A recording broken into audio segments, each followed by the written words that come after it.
Hi hello നമസ്കാരം. കുട്ടിക്ക് പഠിത്തത്തോടുള്ള താല്പര്യം കുറയാനുള്ള കാരണം ഫുൾ നെഗറ്റീവ് കേൾക്കുമ്പോൾ അത് സബ്ജക്റ്റിനെ പറ്റിയാവാം, അല്ലെങ്കിൽ കുട്ടിയെ പറ്റിയാവും. നെഗറ്റിവിറ്റി നമ്മൾ അവോയ്ഡ് ചെയ്യുക. നീ പഠിക്കാത്തവനാണെന്ന് സ്ഥിരമായി പറഞ്ഞുകൊണ്ടിരുന്നാൽ അവർക്ക് ശ്രമിക്കാനുള്ള താല്പര്യം പോലും കുറഞ്ഞു പോകും. അമിത സമ്മർദ്ദം, നമ്മൾ കുട്ടികളിൽ അമൃത സമ്മർദ്ദം ചെലുത്തിയാൽ കുട്ടികൾക്ക് പഠിത്തത്തിനോടുള്ള താല്പര്യം കുറഞ്ഞു പോകും. അവർക്ക് ആ സബ്ജക്റ്റ് തന്നെ അല്ലെങ്കിൽ ആ ക്ലാസ് തന്നെ അവർ വെറുത്തു പോകും.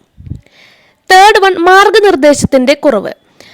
വിഷയം മനസ്സിലാകാതെ വരികയോ പഠനത്തിൻ്റെ ശരിയായ വഴി അറിയാതിരിക്കുകയോ ചെയ്യുമ്പോൾ കുട്ടിയുടെ താല്പര്യം നശിക്കും. അതായത് നിങ്ങളുടെ കുട്ടിക്ക് പഠിക്കാനുള്ള വഴി എങ്ങനെയാണെന്ന് നിങ്ങൾ മാർഗനിർദ്ദേശനം കൊടുക്കുക.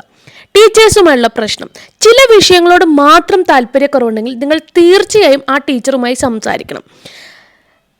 സ്ഥിര പഠന രീതി, എല്ലാവർക്കും ഒരേ പഠന രീതി ആയിരിക്കണം എന്നില്ല. ചിലർക്ക് എഴുതി പഠിക്കണമായിരിക്കും. അപ്പം നിങ്ങളുടെ രീതി കുട്ടികൾ അടിച്ചേൽപ്പിക്കാതെ കുട്ടിയുടെ ശരിയായ രീതി ഏതാണെന്ന് കണ്ടുപിടിക്കുക, അല്ലെങ്കിൽ അവരുടെ താല്പര്യം